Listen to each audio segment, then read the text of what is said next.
आप सभी लोगों को होली का पर्व बहुत बहुत मंगलमय हो। आज दिनांक 4 मार्च 2026 है। आज होली का त्यौहार है। इस होली के अवसर पर आप सबका समग्र आध्यात्मिक चिंतन नामक आपके YouTube चैनल पर बहुत बहुत स्वागत है। होली की शुभकामनाएं एक बार पुनः आपको। आज का बहुत शुभ दिन है। इस दिन की शुभता का हम लोग प्रयोग करें और अपने अंदर आध्यात्मिक ऊर्जा का संचार करने हेतु गीता और रामचरितमानस के सुंदर कांड में आए हुए सुंदर प्रसंगों का विवेचन करके आनंद उठाएं और अपने जीवन को और ज्यादा सार्थक करें। अपना जीवन, मानव जीवन एक दुर्लभ जीवन है जिसके लिए कहा गया है, यह दुर्लभ मानव तन मिला है। बड़े भाग मानुष तन पावा, सुर दुर्लभ सब ग्रंथ ही गावा। तुलसीदास जी ने अपने रामचरितमानस में कहा है कि मानव जन्म देवताओं को भी दुर्लभ है। देवता लोग स्वर्ग लोक में रहते हैं, लेकिन उससे उनको मोक्ष नहीं मिलता। मोक्ष योनि केवल मनुष्य योनि से ही संभव है, इसलिए वो लोग भी लालायित रहते हैं। आपके कर्म अच्छे हो गए तो आप स्वर्ग योनि में जा सकते हैं, लेकिन जब तक कर्मों का बैलेंस नील नहीं हो जाता, जैसा कि गीता में भगवान ने 4 अध्याय के 17वें श्लोक में कहा है, गहना कर्मणो गति, यह कर्म की गति बड़ी गहन है। जब तक आपका बैलेंस नील नहीं हो जाएगा, आपको मोक्ष नहीं मिलेगा। इसलिए अच्छे कर्म करते रहिए, अपने बुरे कर्मों को जलाते रहिए, भगवान का भजन करते रहिए, भगवान का चिंतन मनन करते रहिए। इसलिए होली के इस शुभ दिवस पर किसी से वैमनस्य हो, किसी से कोई गुस्सा हो, किसी से कोई वाद विवाद हो, तो उसको भूल जाते हैं। गांव में लोग कहते हैं, साल भर में अगर किसी से कोई बातचीत बंद हो गई हो तो होली के दिन जाकर के उसके दरवाजे पे माफी मांग करके, गले मिल करके इस अकाउंट को नील कर देते हैं और फिर नए ढंग से संबंधों का श्री गणेश करते हैं। आज की चर्चा में मैं अनन्य भक्ति क्या है, गीता में अनन्य भक्ति के बारे में बहुत बार जिक्र हुआ है और गीता 9:22 में भगवान ने क्या है, अनन्य चिंतो अनन्याशिष्यन्तो यो मा पर्युपासते तेषां नित्याभियुक्तानां योग क्षेमं वहाम्यहम्। तो भगवान ने कहा है कि जो मेरे अनन्य भक्त हैं, उनके योग क्षेम का बहुत अच्छे ढंग से वहन करता हूँ। योग क्या है, क्षेम क्या है? जो अप्राप्य है उसको प्राप्त करने का प्रयास करना योग्य है, जो प्राप्य है उसकी रक्षा करना क्षेम है। अनन्या ही श्यंतो मा ये जना पर्युपासते तेषां नित्याभियुक्तानां योग क्षेमं वहाम्यहम्। तो उन्होंने कहा है, जो कि अनन्य भाव से मेरे दिन रात भजन करते हैं, उनके मैं योग क्षेम का वहन करता हूँ। अब अनन्य चेतता की भी बात गीता के 8वें अध्याय के 14वें श्लोक में किया है भगवान ने। वो इस तरह से है, कहते हैं कि दिन रात भगवान का जो नाम लेता है उसको क्या मिलता है। तो उन्होंने गीता के 8वें अध्याय के 14वें श्लोक में कहा है, अनन्य चेता सततं यो मा स्मृति नित्य स तस्याहं सुलभ पार्थ नित्य युक्तस्य योगिन। जो अनन्य चित्त वाला जो मनुष्य मेरा नित्य निरंतर स्मरण करता है, उस नित्य निरंतर मुझ में लगे हुए योगी के लिए मैं सुलभ हूँ। तो ये बातें भगवान ने अनन्य भक्ति के लिए कही है। कि आज का विषय और आज का प्रसंग मैं अध्याय 11 के आखिरी कुछ श्लोक हैं जो अंत तक है, 52 से लेके 55 तक, उसमें इसको फिर से बड़े अच्छे ढंग से उन्होंने समायोजित करके इसके बारे में अपनी आखिरी टिप्पणी दी है। श्री भगवान वाच, गीता 11वें अध्याय का 52वां श्लोक, सुदर्शन विदं रूपं दृष्टवानसि यन्मम देव्या अप्यस्य रूपस्य नित्यं दर्शन कांक्षिण। भगवान बोले, मेरा यह जो चतुर्भुज रूप तुमने देखा है इसके दर्शन अत्यंत दुर्लभ है। भगवान अर्जुन से कहते हैं, जब उन्होंने अपना विशाल रूप दिखाया, वो विराट स्वरूप दिखाया जिसके लिए उन्होंने उनको दिव्य चक्षु भी दिया था, तब वो देख पाए थे। तो कहा, इसको देखने के लिए देवता लोग भी नित्य लालायित रहते हैं, लेकिन यह मैंने तुम्हें दिखाया है। इसके बारे में श्री राम सुखदास जी ने टिप्पणी में लिखा है, व्याख्या में लिखा है कि यद्यपि देवताओं का शरीर दिव्य होता है तथापि भगवान का शरीर उससे भी अधिक विलक्षण है। देवताओं का शरीर दिव्य होता है लेकिन भगवान का शरीर विलक्षण है। देवताओं का शरीर भौतिक तेजोमय, भगवान का शरीर चिन्मय सच्चित आनंदमय तथा अलौकिक होता है। देवताओं का भौतिक तेजोमय होता है और भगवान का चिन्मय सच्चित आनंद स्वरूप होता है। अतः देवता भी भगवान को देखने के लिए लालायित रहते हैं। जैसे साधारण लोग में नए नए स्थान देखने की रुचि रहती है, ऐसे ही देवताओं में भगवान को देखने की रुचि तो है, पर प्रेम नहीं है। भगवान को अनन्य प्रेम से ही देखा जाता है। देवताओं में प्रेम है लेकिन अनन्य प्रेम मनुष्य में है, इसलिए मनुष्य के लिए ज्यादा सुलभ है भगवान। आगे 53वें में इसको फिर से आगे उन्होंने अच्छे ढंग से व्याख्या की है। नाहं वेदर न तपसा न दाने न चेजया शक्य एवं विधो द्रष्टुं दृष्टवानसि मां यथा। जिस प्रकार तुमने मुझे देखा है इस प्रकार का चतुर्भुज वाला मैं न तो वेदों में, न तप से, न दान से, न यज्ञ से ही देखा जा सकता। अर्जुन वो कहते हैं कि जिस रूप में तुमने मेरे को देख लिया है उस रूप में न वेदों से, न तप से, न दान से, न यज्ञ से किसी प्रकार से मैं नहीं देखा जा सकता। जो अपना दिव्य स्वरूप, विराट स्वरूप मैंने तुम्हें दिखाया है वो और किसी प्रकार से देखना दुर्लभ है। यानी अर्जुन को कितनी बड़ी बात और कितना बड़ा पुरस्कार उन्होंने दिया। आगे 54वें में कहते हैं, भक्त्या त्वनन्या शक्य अहमेवं विधोर्जुन ज्ञातुं द्रष्टुं च तत्त्वेन प्रवेष्टुं च परंतप। परंतु हे शत्रुतापन अर्जुन, इस प्रकार चतुर्भुज रूप वाला मैं केवल अनन्य भक्त से ही तत्व से जानने में और साकार रूप से देखने में तथा प्रवेश करने में शक्य हूँ। यानी अनन्य भक्ति से ही मेरे को तुम देख सकते हो, पा सकते हो, तत्व से जान सकते हो। यानी अनन्य भक्ति की महिमा अत्यंत सर्वोपरि है, वो मानव को ही सुलभ है और अनन्य भक्ति से ही मानव मेरे को तत्व से जान सकता है और मेरे को देख कर सकता है, मेरे को प्राप्त कर सकता है अनन्य भक्ति से। आगे व्याख्या में संत राम सुखदास जी लिखते हैं, वेदाध्ययन तप दान यज्ञ आदि कितनी ही महान क्रिया क्यों न हो उसे भगवान को प्राप्त नहीं किया जा सकता। उन्हें तो अनन्य भक्ति ही प्राप्त किया जा सकता है। अनन्य भक्ति है केवल भगवान का ही आश्रय सहारा हो और अपने बल का किंचन मात्र भी आश्रय न हो। केवल भगवान का सहारा हो, अपने बल का किंचन मात्र भी आश्रय न हो, उसी को अनन्य भक्ति कहते हैं। आगे भगवान ने जो कहा है उसकी व्याख्या में संत राम सुखदास जी लिखते हैं, ज्ञान मार्ग में तो केवल जानना और पेश करना ये दो होते हैं, गीता 18:55, पर भक्ति मार्ग में जानना, देखना, प्रवेश करना ये तीनों होते हैं। भक्ति से भगवान के दर्शन भी होते हैं और भक्ति की विशेषता है भक्ति से समग्र की प्राप्ति होती है। ज्ञान से भगवान को जानना है और प्रवेश करना है, भक्ति से तीनों है, जानना, देखना और प्रवेश करना तीनों है। इसलिए भक्ति ही भगवान को अनन्य भक्त से प्राप्त करने का सर्वोत्तम मार्ग है।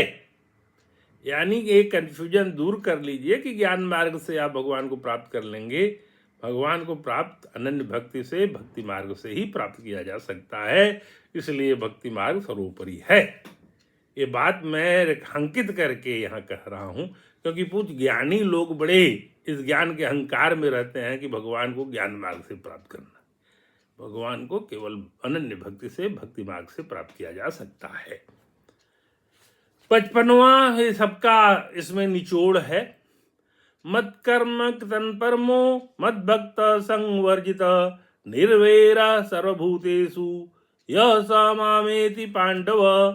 भगवान अर्जुन से कहते, हे पांडव, जो मेरे लिए ही कर्म करने वाला, मेरे ही पारायण और मेरा ही प्रेमी भक्त है, तथा सर्वथा आसक्ति रहित और प्राणी मात्र साथ बैर भाव से रहित है, वो भक्त मुझे प्राप्त होता है। साफ साफ उन्होंने कह दिया।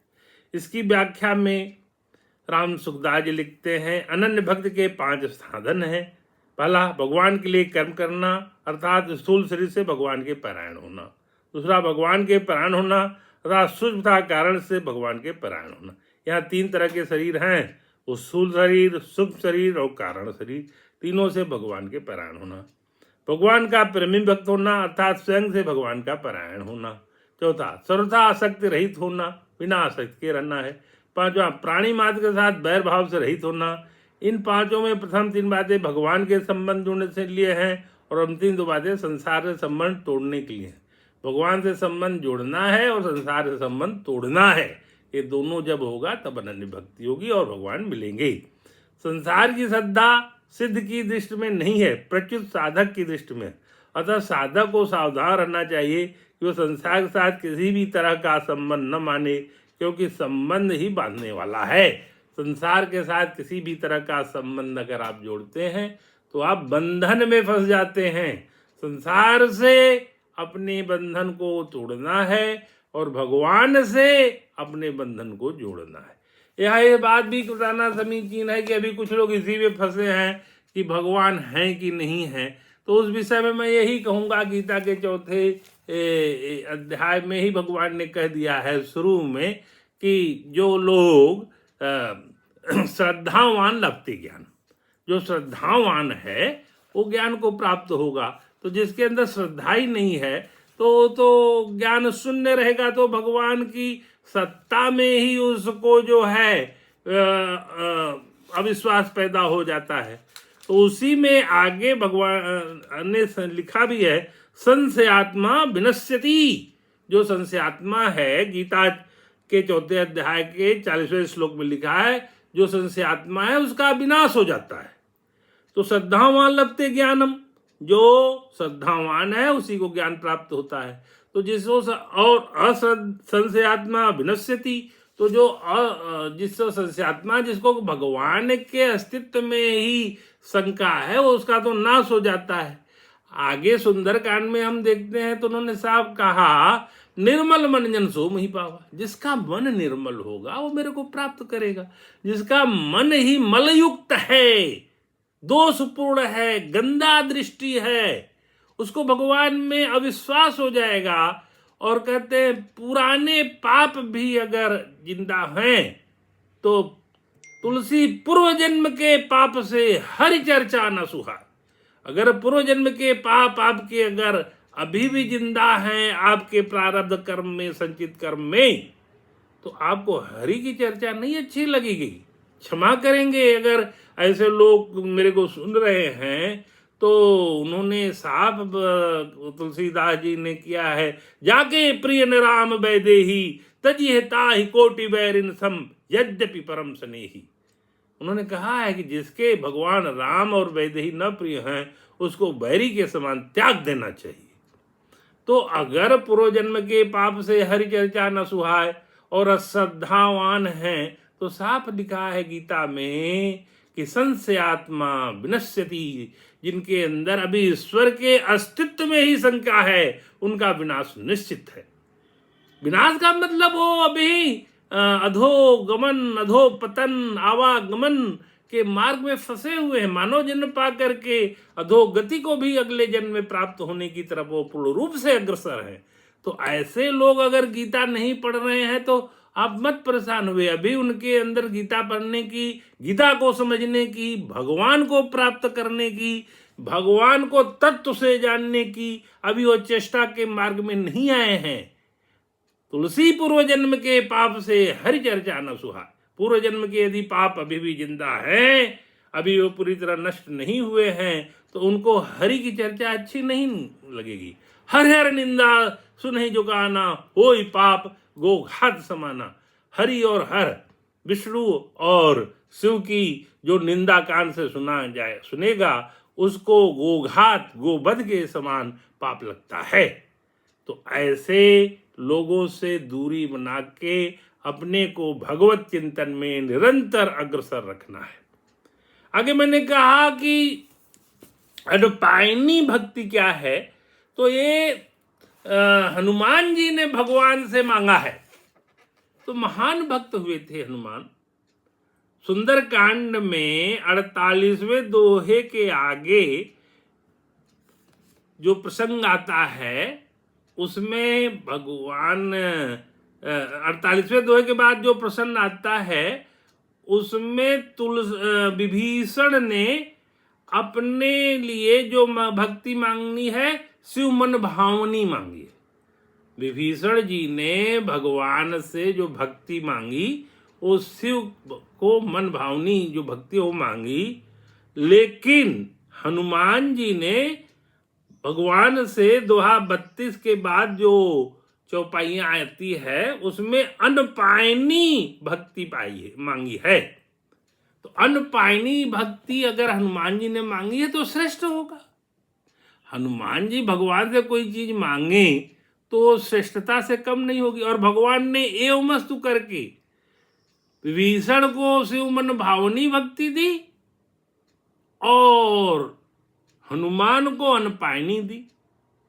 अनपायनी मतलब अविरल, मतलब वही अनन्य भक्ति का ही दूसरा नाम अनपायनी है, जो कि मेरी समझ है। अगर विद्वान लोग इस पे दो राय रखते हैं तो मैं उनसे बात कर लूंगा, समझ लूंगा। तो जो अनन्य भक्ति की बात गीता के 11वें अध्याय के आखिरी 5 श्लोक में आया, 52, 53, 54, 55 4 श्लोकों में आया अनन्य भक्ति। तो जो उन्होंने कहा कि ये मानव ही पा सकता है मेरे को, और वो अनन्य भक्ति से पा सकता है। अनन्य भक्ति का मतलब मेरे से संबंध जोड़ना, मेरे को तत्व से जानना, कारण शरीर, स्थूल शरीर, सूक्ष्म शरीर से मेरे को जानना और संसार से अपने संबंध को तोड़ना। इस तरह से जो अनन्य भक्ति करेगा वही मेरे को प्राप्त कर सकता है, तत्व से जान सकता है। देवता भी नहीं जो पा सकते वो मानव पा सकता है। और अनपायनी भक्ति वही, उसी को, अनन्य भक्ति को अनपायनी भक्ति के रूप में हनुमान जी ने भगवान से मांगा और भगवान ने हनुमान जी को एवमस्तु करके दिया। जो विभीषण थे वो राज सत्ता पाके खुश हो गए थे। हालांकि उन्होंने कहा मुझे कुछ नहीं चाहिए, लेकिन भगवान ने उनको लंकेश करके पुकारा और उनको रावण की लंका का राज्य किया। और आज दोनों भी अमर होकर के हैं। विभीषण और हनुमान त्रेता युग के 2 महान विभूतियां जो कि आज भी जीवित हैं। तो हनुमान को उन्होंने अयोध्या में वहीं पे रखा, हनुमानगढ़ी में, और आज भी अनपायनी भक्ति पा करके वहाँ निरंतर हैं, वर्तमान है। और कहते हैं लंका में विभीषण का राज्य भी उसी तरह से वर्तमान है।